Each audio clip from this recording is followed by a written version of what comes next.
téléspectateurs français, pour les téléspectateurs étrangers de langue française, la composition des équipes, alors que le Real, ici avec Di Stefano sur le point central, va jouer à droite et ira par conséquent de droite à gauche, présente dans les buts Araquisten, à l'arrière de droite à gauche Casado et Miera, en demi de droite à gauche toujours Fello, Santamaria et Pacin, en avant Terrada, Del Sol, Di Stefano, Puskas et Rento.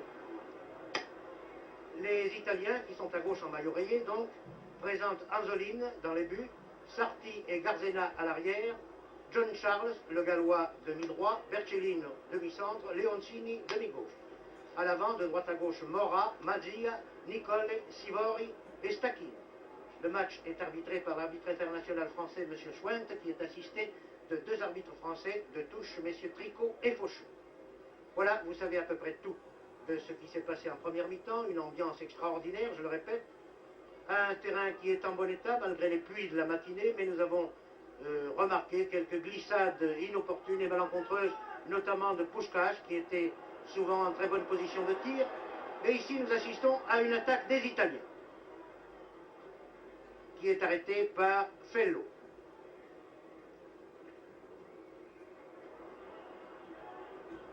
M. Schwent, qui a très bien arbitré la première mi-temps et qui a su tenir les équipes malgré les tacles assez violents, assez rudes, et les frictions qui existaient entre Italiens et Espagnols, n'a laissé passer aucune faute.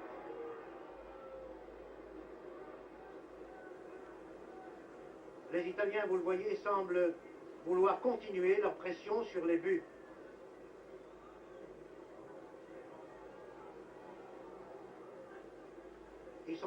Ils se dégagent ici par leur arrière droit Sarti, à la suite d'une sortie en 6 mètres.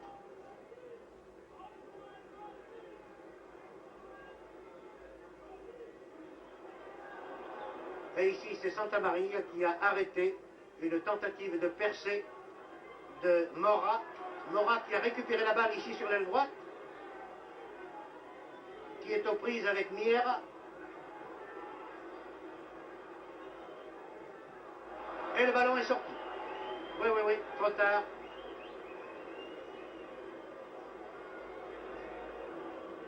Pierre Sabac vient de nous montrer en gros plan que malgré les protestations de l'ailier droit italien Mora, son action avait été poussée trop loin, hors de la ligne des 6 mètres. C'est donc un dégagement par Araquisten, le gardien espagnol. Dégagement au pied, très au-delà de la ligne médiane, destiné à Di Stefano, mais intercepté par les Italiens. Sivori qui fait une très longue balle, qui donne une très longue balle ici à John Charles. Et vous l'avez vu, c'est un corner.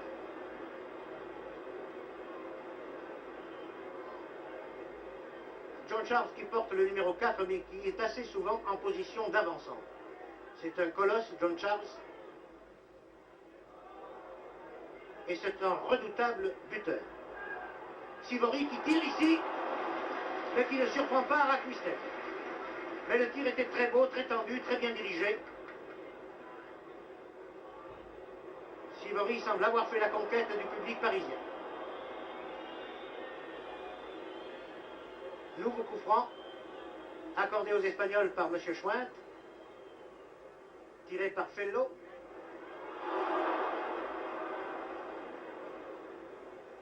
Del Sol a manqué sa reprise là.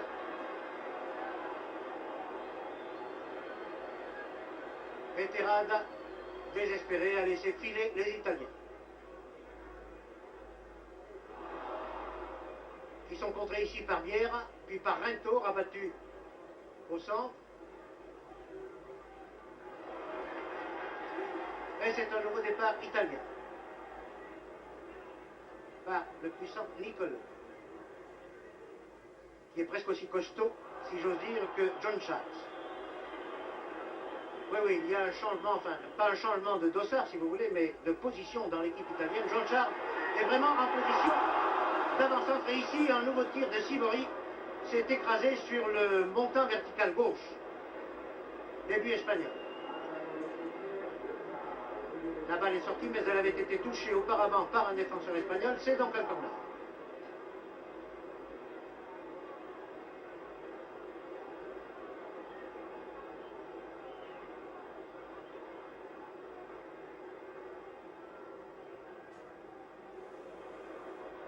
au ras des buts, au ras des poteaux. La balle a été cueillie par Araquisten, bien placé.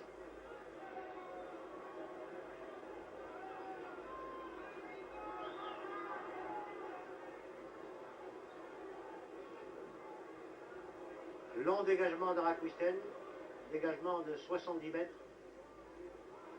Di Stefano récupère une balle qu'il n'espérait plus. Et Santamaria va en chercher une autre qui ne lui était pas destinée. La balle était destinée à Di Stefano qui n'a pas sauté assez haut, ou plutôt la balle était trop haute.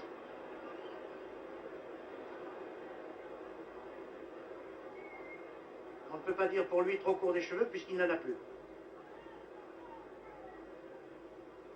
Coup franc par Miera, l'arrière gauche espagnol.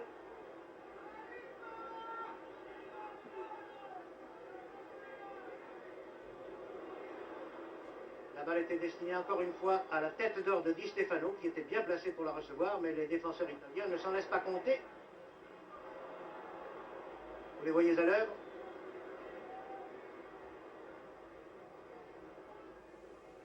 Ici, bonne interception de la tête par Casado, qui permet aux Espagnols de repartir, mais ils ne vont pas loin. Pachin a été arrêté. Les Espagnols repartent par leur aile gauche. Les Italiens, pardon, repartent par leur aile gauche. S'il m'arrive de commettre de petits lapsus comme cela, vous les réparerez vous-même, car il est trop évident, vous le savez maintenant, que les Italiens jouent en maillot rayé et les Espagnols en maillot sombre. Un tir de Rento à côté. Et pendant que la balle est sortie, et à propos de ces lapsus inévitables que l'on commet dans des émissions en direct, je voudrais signaler que les censeurs qui nous critiquent pour les petites erreurs que nous commettons devraient bien se méfier un peu dans leur jugement et ne pas alerter, comme certains, leurs lecteurs, car nous voudrions bien voir ce qu'ils seraient capables de faire s'ils étaient à notre place, parfois.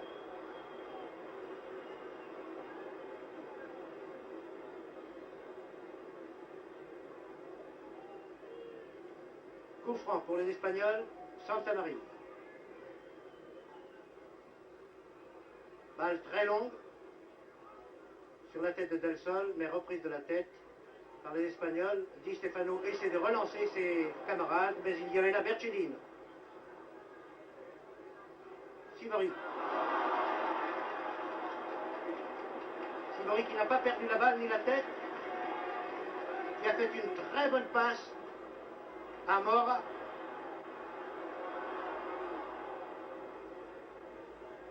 Interception de la tête par Pachin, mais les Italiens, attention, cela pourrait être dangereux. Tête de John Charles, mais tête aussi de Pachin. Et Di Stefano qui sait se replier quand il faut est venu chercher une balle qu'il a donnée à Terrade. Voici Puskas en action. Puskas qui a manqué son dribble. John Charles en position d'avancement dans le rond central a perdu la balle au bénéfice de Di Stefano qui a dribblé un adversaire. 2.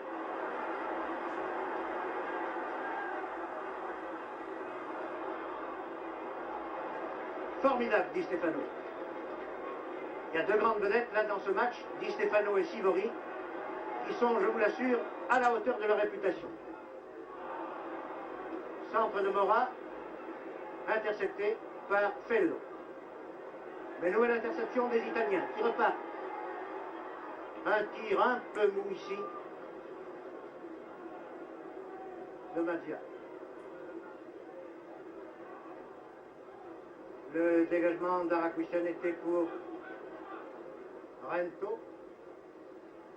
C'est Puskas et Rento qui sont là, tous les deux, vous les voyez, essayant de combiner, mais Puskas préfère centrer.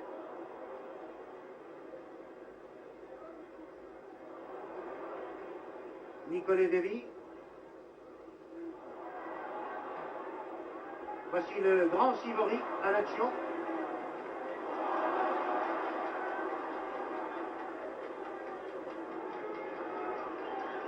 Les Italiens dominent encore une fois, incontestablement.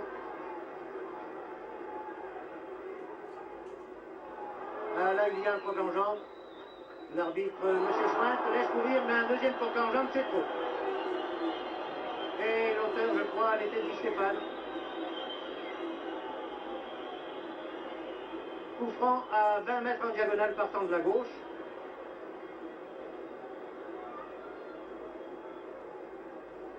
Le mur espagnol me semble trop près. Il n'est pas à 9 mètres du point de coup franc.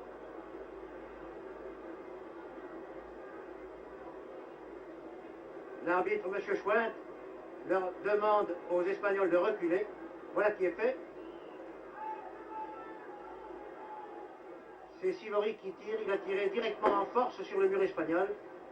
Et la balle a été naturellement déviée en corner.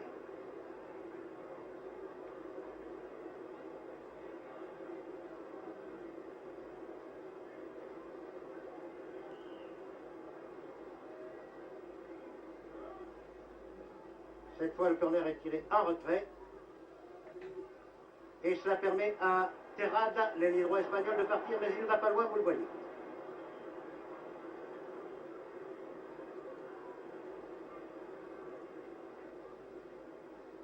Il y a maintenant 11 minutes que la seconde mi-temps est commencée. Et je rappelle pour les téléspectateurs qui auraient pris l'émission en cours que les deux équipes sont à égalité, chacune d'elles ayant marqué un but au cours de la première mi-temps. 1-1 par conséquent au repos.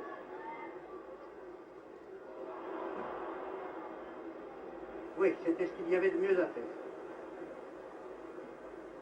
Dégagement d'Arakusten. Repris par les Italiens.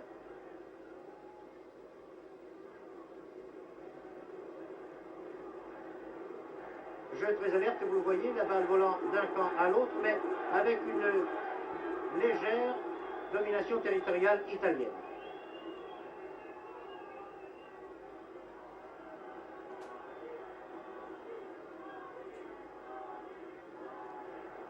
Vous voyez que M. Schwint a beaucoup de mal à maintenir l'ordre sur le terrain, les frictions entre les joueurs devenant de plus en plus dures.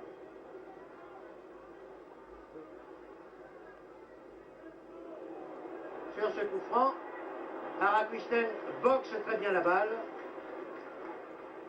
qui revient dans les pieds des Italiens, qui attaquent ici maintenant par leur arrière droit, Sarti.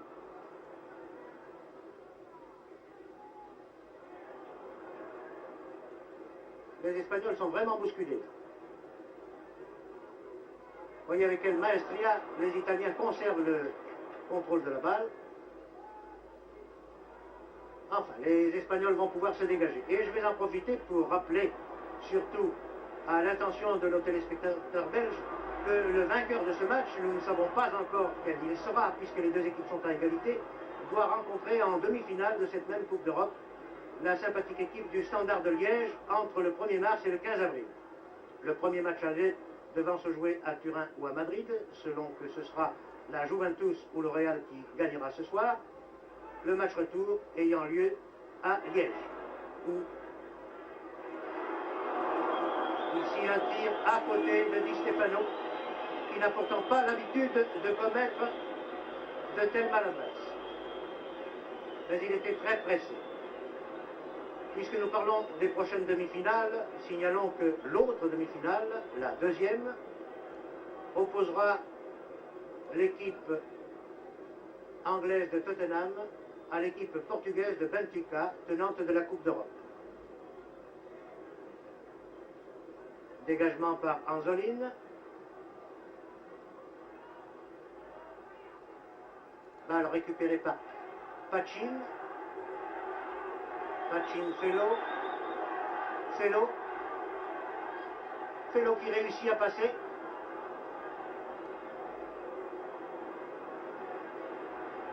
Et les Italiens repartent.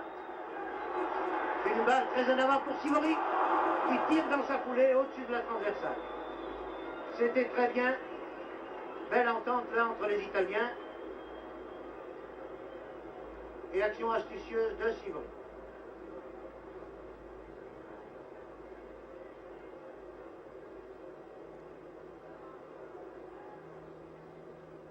Arakusten, vous le remarquez, a beaucoup plus de travail que Anzolin.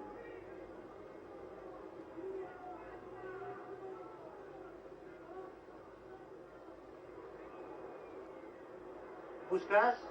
Puskas Del Sol. Non. Intervention de Sarti. Sivori, le voici, qui glisse, mais conserve la balle. Une main, involontaire, mais réelle.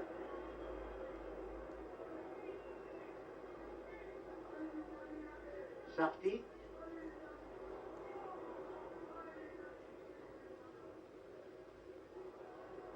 Et voici le petit jeu de passe des Espagnols qui reprend, mais Di Stefano là avait poussé sa balle trop loin.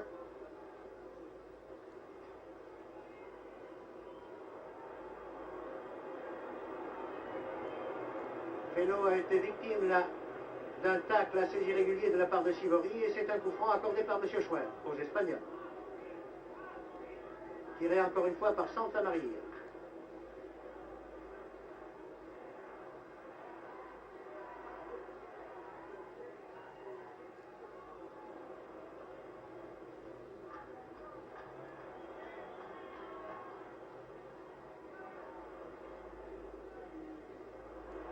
Et voici un nouveau départ italien qui pourrait être dangereux.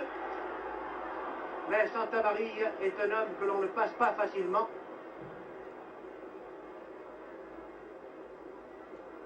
Un joueur italien est blessé, il se roule à terre là-bas. Le voici, auprès de l'arbitre, qui n'arrête pas la partie pour autant. Il est vrai que le joueur se relève.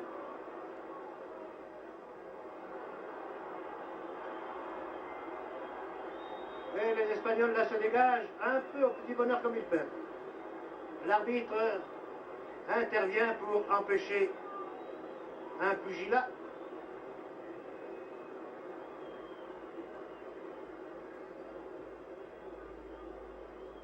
Arakistan donne de la main à Miera.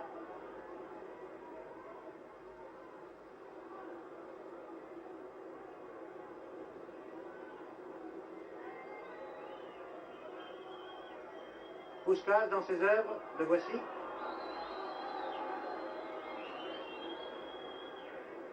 Di Stefano. Tout ça c'est très bon, attention! Le tir de Di Stefano a été très bien arrêté par Anzolin. Il n'était pas très puissant ce tir, mais enfin, il était bien dirigé.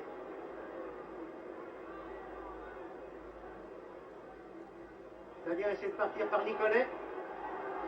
Il continue. Attention!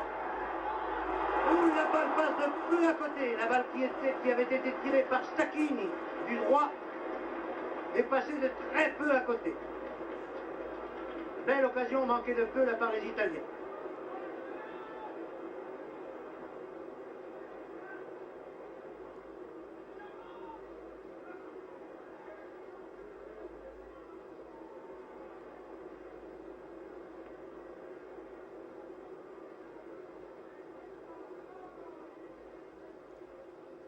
Pacin qui fait un travail extraordinaire a donné là une très bonne balle à Del Sol.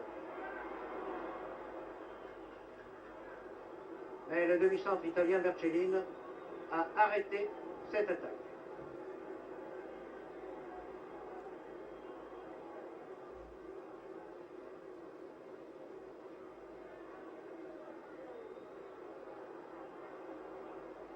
Un bon contre.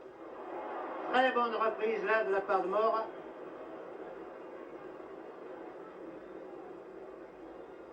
Une reprise qui avait aussi le caractère d'un pied en avant, ce qui est une faute.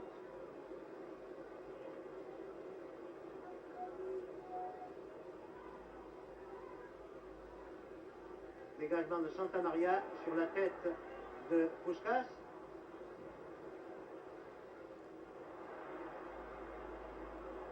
Et je ne crois pas qu'il y ait corner, malgré les protestations de Terrade.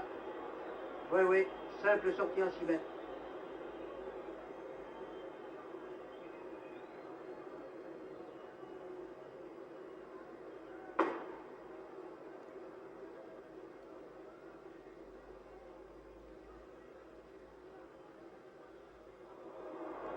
Attention, John Charles et Sivori qui partent, arrêtés par Pacin. Je vous ai signalé déjà le travail considérable de Pacin, toujours bien placé, et qui est le garde du corps de Sivori. Voici Di Stefano, qui a essayé de combiner avec un partenaire. Maintenant Puskas.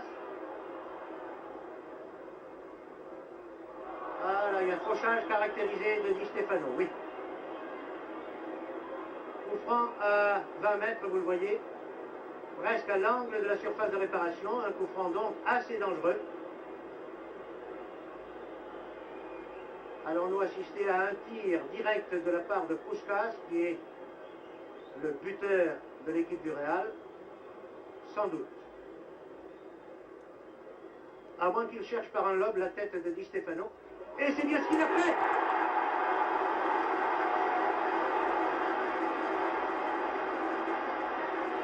Bravo!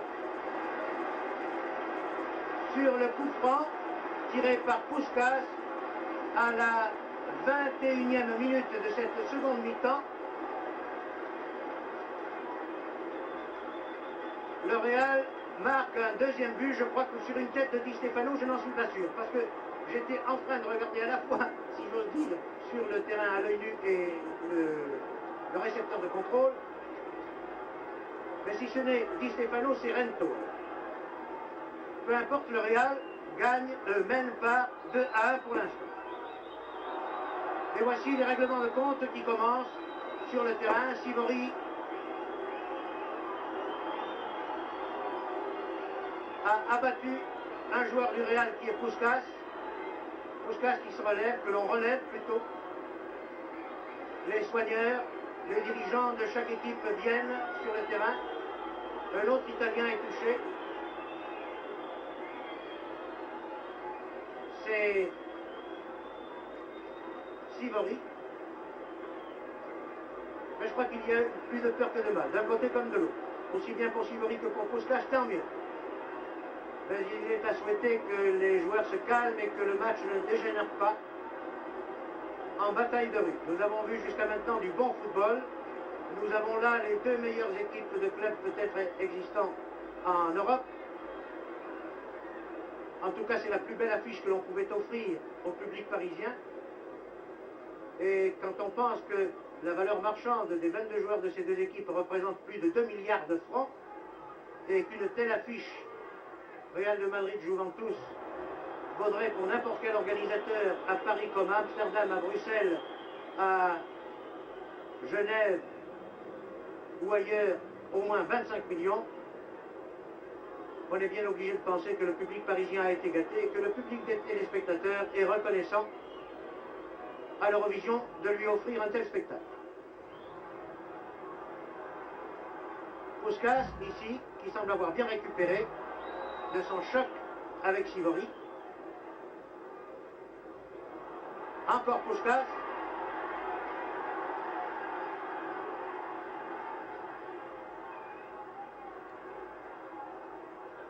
Rento.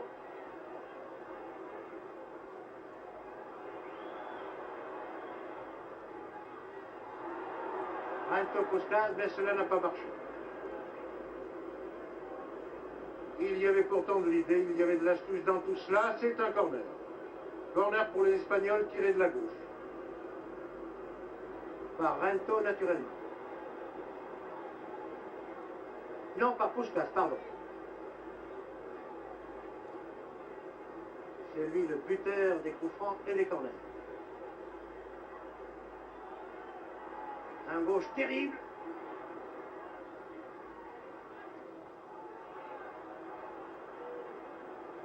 Et les Italiens n'ont d'autre recours que de dégager en touche.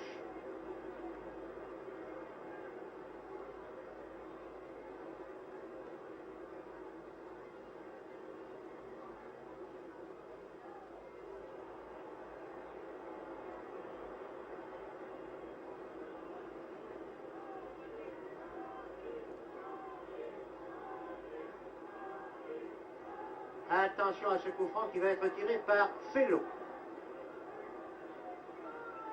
À la mi-hauteur, sur la tête de Terrada d'abord. Deux Italiens se gênent, Rento intervient et manque son tir du droit. Oh, la belle occasion de but là que le Real a eue par l'intermédiaire de Rento. Mais je crois que Rento doit être moins adroit de son pied droit que de son pied gauche.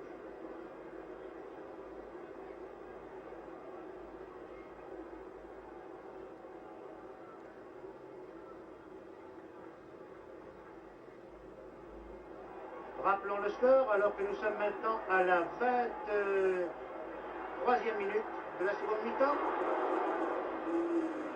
Le Real mène par 2-1. 25e, pardon.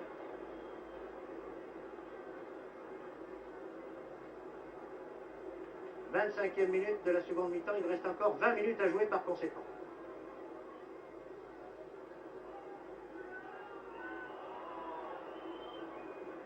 Charge irrégulière de John Charles, coup franc, qui permet aux Espagnols de partir sur la droite là-bas.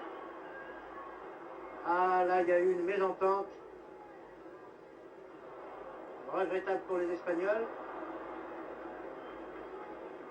Et une nouvelle faute commise par un Espagnol cette fois. Voyez, les frictions ne sont pas tendres.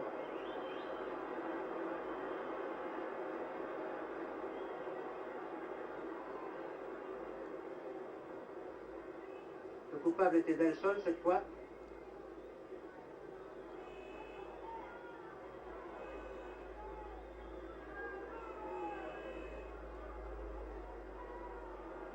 Les Italiens essaient de forcer la cadence. Ici, John Charles qui a donné une bonne balle à Sivori. Oh, la tête de John Charles était admirable. Et je crois que c'est ainsi que le but victorieux de Madrid au match retour a été marqué.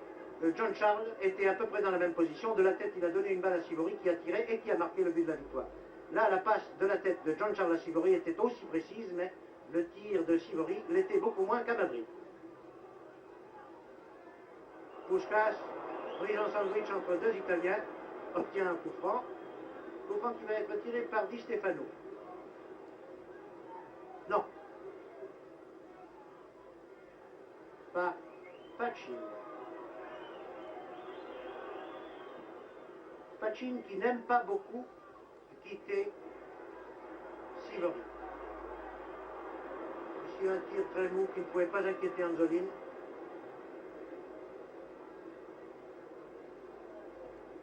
Et l'arrière droit Sarti dégage. Mais sur la tête de Felo. Felo qui lance Terrada.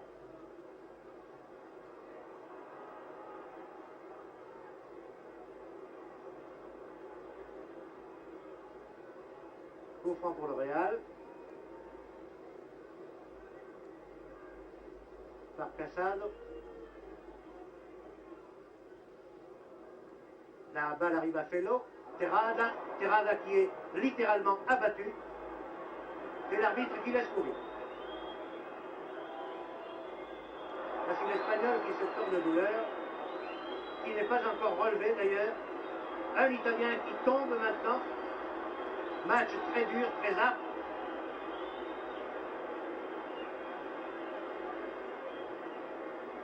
L'Italien est l'ailier gauche Stacchini. Et l'Espagnol blessé est l'ailier droit Terrada. Stacchini semble plus touché, il boite, il sort. Match très difficile à arbitrer. Et donc jusqu'ici, M. Schwint s'est tiré tout à son honneur.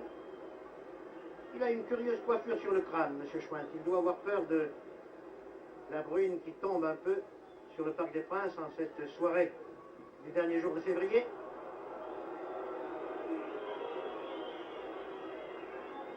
Ce n'est ni un béret, peut-être une calotte blanche que porte M. Schwint.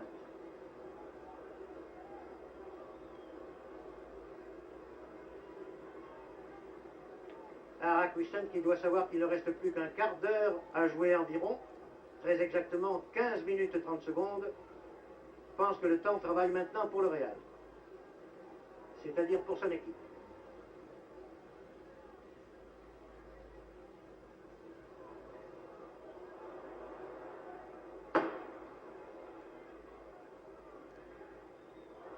Voilà, face à l'adversaire, ce qui est assez rare de la part de tels joueurs, d'un côté comme de l'autre d'ailleurs.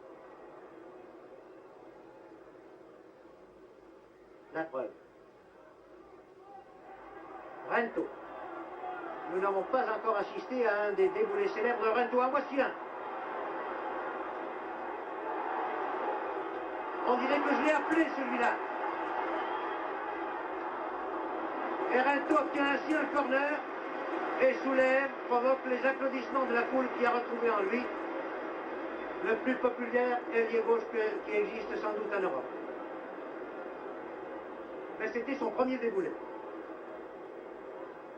Cette fois, c'est lui qui tire lui-même le corner. Di Stefano. Di Stefano a manqué sa passe et cela permet aux Italiens par Sivori de repartir. Sivori a slalomé entre trois adversaires. Sa passe était admirable. Mais il y avait un joueur italien hors jeu. Ce hors-jeu avait été signalé, l'arbitre n'a pas sifflé. Il a aussi bien fait d'ailleurs. Car voici Rento servi par Del Sol, qui donne un avant à Puskas. Del Sol encore. Terrada.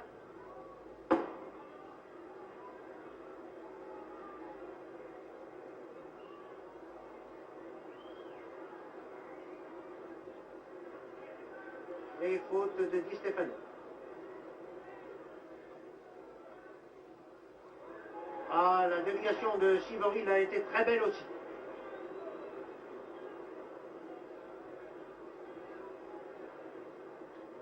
Terrade a tout un boulevard devant lui pour partir.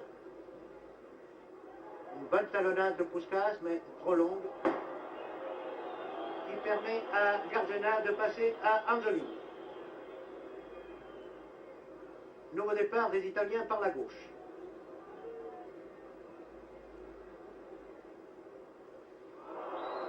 Rock en jambe.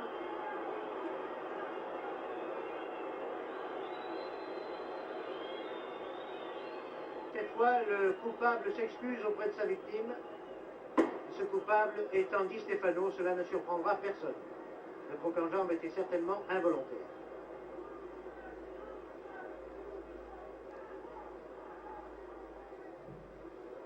Coup franc très dangereux. Et Arakusen en avait jugé ainsi puisqu'il est sorti très opportunément pour cueillir cette balle.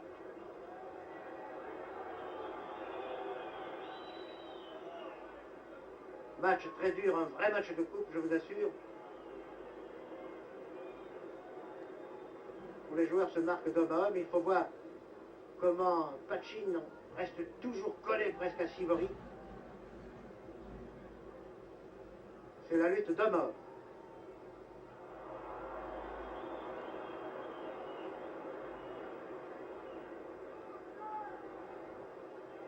Attention, un tir mais à côté.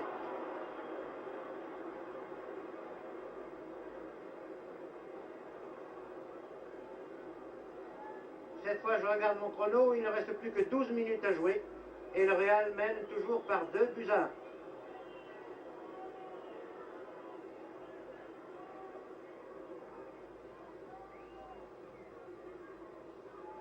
Dégagement pour Del Sol.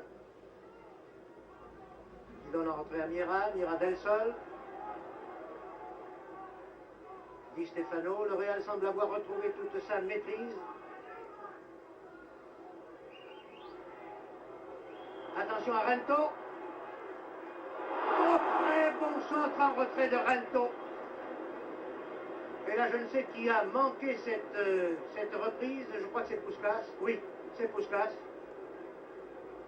Sur le centre en retrait de Rento, cela aurait fait un troisième but pour le Real, au moment même où je disais que le Real semblait avoir retrouvé toute sa maîtrise devant le public parisien. Et le Real, dont on disait qu'il était constitué par une équipe de vieux, veut sauver le prestige et la gloire du passé de son équipe, alors que Sivori avait une magnifique occasion là d'égaliser et qu'il vient de la manquer. Le voici Sivori, qui ne se pardonnera sans doute jamais d'avoir manqué ce but d'égalisation qui aurait permis peut-être à la Juve de continuer à espérer.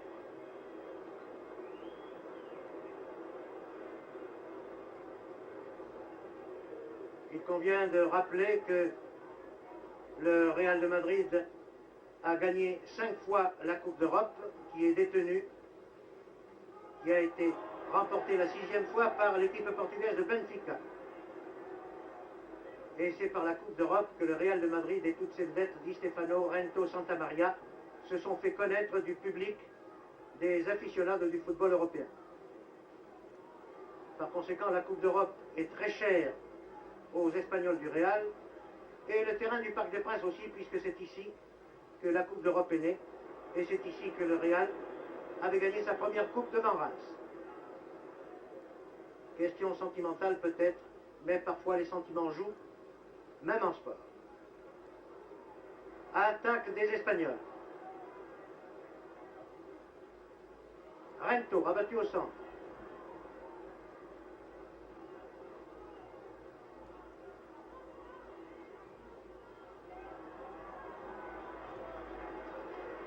A été stoppé.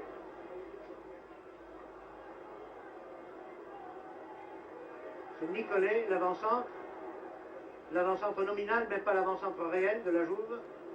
Et voici Sivori.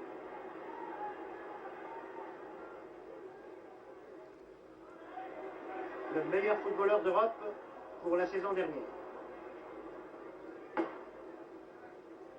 Sivori aux prises avec Cassade, qui lui souffle la balle.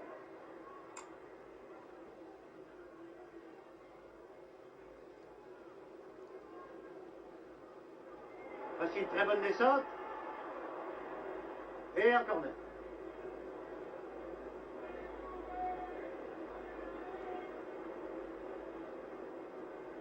Plus que 10 minutes à jouer. Corner très bien tiré, dégagé de la tête par Pachin sur Puskas, puis Di Stefano maintenant. La passe de Di Stefano à Del Sol a été interceptée de justesse.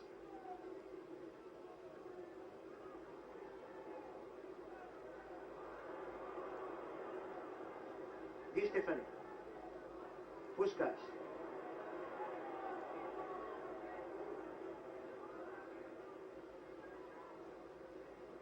Puskas qui sait que Rento est derrière lui. Attention à la talonnade, non, trop tard.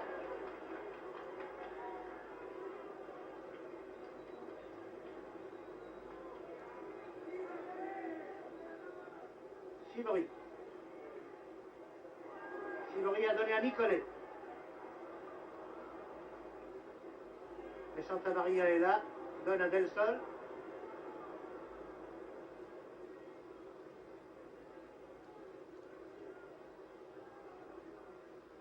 Del Sol à Puskas. Attention en position de tir, Puskas. Ballon sur son pied gauche, non, il laisse en retrait à Di Stefano. Cherche à se démarquer en même temps. Puskas, oui, il reçoit la balle. Di Stefano a compris, attention. Et c'est Terrade. Et c'est Terrade qui marque le troisième but du Real. À la 38e minute de la seconde mi-temps.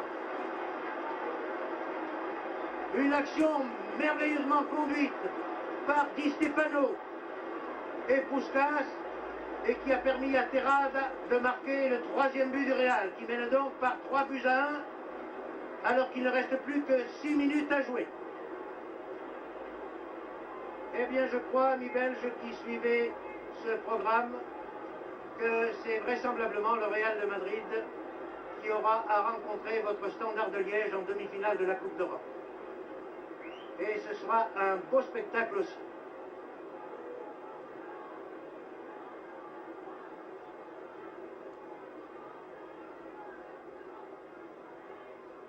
Les Italiens vont-ils jouer leur va-tout? Voici Sivori qui est fauché là et qui de dépit jette le ballon à la figure de Pachin. Son garde du corps, naturellement. Di Stefano essaie de calmer Sivori, il a raison. Mais quand un Argentin parle à un autre Argentin, que voulez-vous qu'il se raconte sinon des histoires d'Argentine?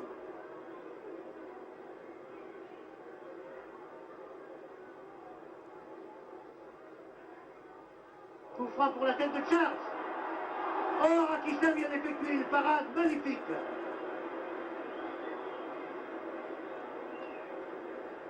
Mais il y avait hors-jeu. Ah, la tête de Charles était splendide. Et pourtant, elle n'était pas facile à réaliser. Il était tout en déséquilibre et pris à contre-pied.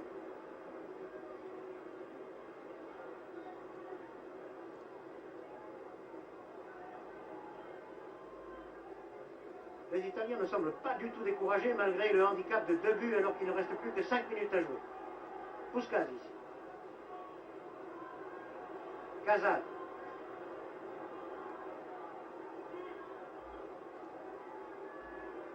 Del Sol, Terrada. Et touche.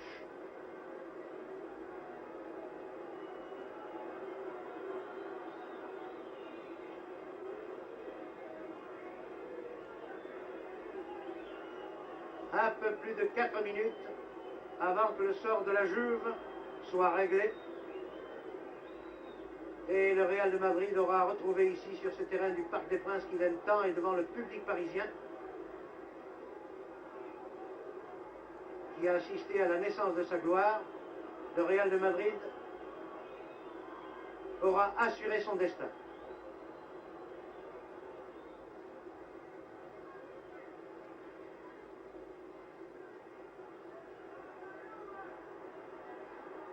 Et voici encore un fauchage très irrégulier de Puskás qui va valoir un nouveau coup franc au Real. Coup franc, vous le voyez, à 1 mètre de la ligne des 6 mètres et à 2 mètres à l'extérieur de la surface de réparation. Mieux qu'un corner par conséquent. Tiré en force par Puskás pour permettre une déviation possible par Di Stefano qui avait très bien compris et qui s'était porté au devant de la balle. Corner cette fois.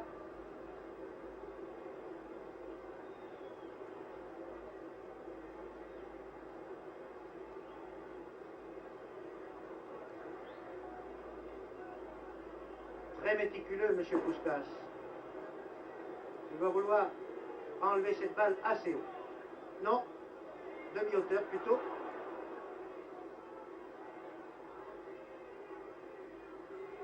Fellow. Un tir de Del Sol. Mais Bertolino a ratissé la balle qui revient dans les pieds de Santa Maria. Fellow. Trop en retrait. Et en touche. Plus que 2 minutes et demie, 2 minutes même à jouer.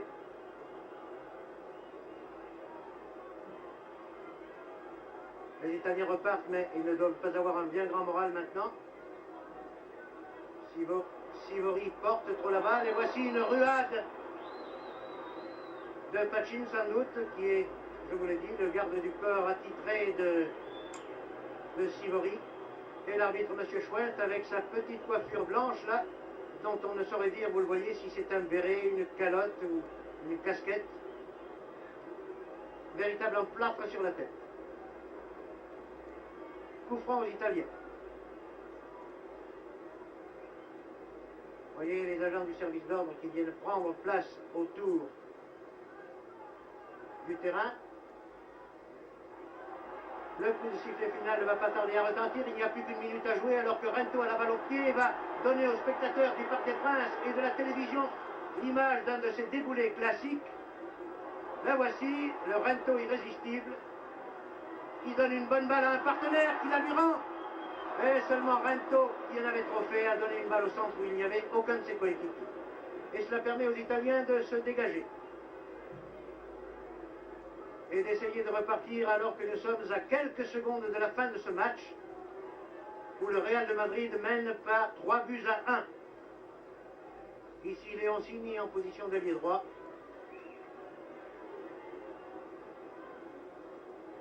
A obtenu simplement une touche à 6 mètres à droite en regardant les buts du Real. Mazzia aux prises avec Di Stefano. Et ici un très bon tacle de Miera. La balle arrivant à Del Sol. Mais une faute avait été commise par Terrada contre Stacchini. Coup franc à 35 mètres en diagonale partant de la droite. Ce sera sans doute le dernier coup de pied auquel nous allons assister au cours de ce match, car à mon chrono, le temps réglementaire est maintenant terminé.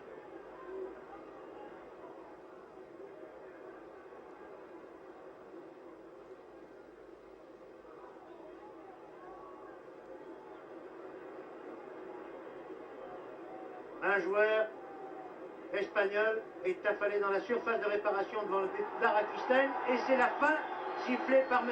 Schwent. On demande du secours pour le joueur espagnol qui est couché là-bas devant la cage. Devant la cage espagnole. Le joueur n'est toujours pas debout. Je crois qu'il est blessé très sérieusement. Rakusten a fait un véritable signe de détresse en levant les bras au ciel. Voici le joueur blessé auprès duquel s'empresse déjà son coéquipier Pachin. Puis maintenant l'arbitre et tous les autres. Je crois que la blessure est assez grave. Cependant qu'une certaine confusion règne au centre du terrain.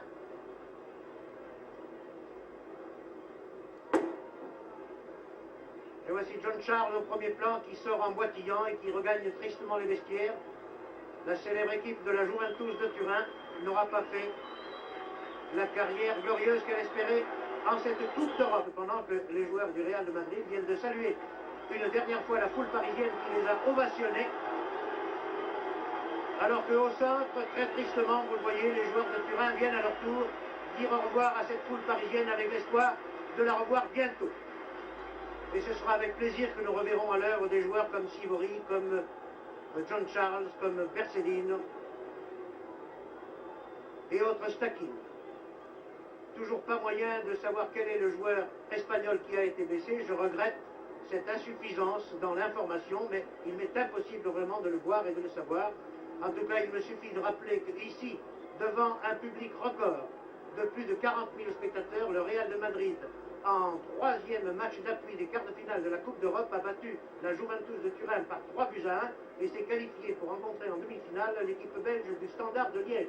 Ici, le Parc des Princes, où sur des images sélectionnées par Pierre Sabag, vous avez entendu un commentaire de Jean Quittard. Bonsoir.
De Turin.